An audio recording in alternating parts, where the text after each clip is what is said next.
ரிங்வார்ம் அதாங்க skin allergy. இது நம்ம அசால்ட்டா விட்டுட்டோம்னா உடல் முழுவதுமாவே பரவிடும்.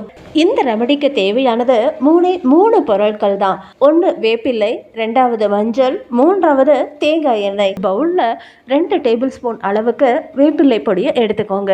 1 ஸ்பூன் மஞ்சள் பொடியையும் சேர்த்துக்கணும். இந்த ரெண்டையுமே நல்லா மிக்ஸ் பண்ணிட்டு இதோட தேங்காய் எண்ணெயையும் சேர்த்து கொஞ்சம் கொஞ்சமா ஆட் பண்ணணும். இந்த ரெமடி ரொம்பவே பவர்ஃபுல்லாக ஸ்கின் அலர்ஜிக்கு நல்லா வேலை செய்யுது. முதல்ல உங்களுக்கு ஸ்கின் அலர்ஜி எந்த இடத்துல இருக்கோ அந்த இடத்துல வெதுவெதுப்பான தண்ணியை ஊற்றி நல்லா சுத்தம் பண்ணிக்கோங்க. அதுக்கப்புறமா நம்ம தயார் பண்ணி வச்ச இந்த பேஸ்ட்டை அந்த இடத்துல, அதாவது பாதிக்கப்பட்ட ஸ்கின் அலர்ஜி இருக்கிற இடத்துல மெதுவாக அப்ளை பண்ணுங்க. இந்த மாதிரி அப்ளை பண்ணிட்டு 30 நிமிஷத்துக்கு அப்படியே விட்டுட்டு அதுக்கப்புறமா குளிர்ந்த நீரை வச்சு கழுவணும். காலையில் ஒரு தடவை, ஈவினிங் ஒரு தடவைன்னு பண்ணுறப்போ உங்கள் ஸ்கின் அலர்ஜி பிரச்சனை முழுவதுமாக சரியாகும்.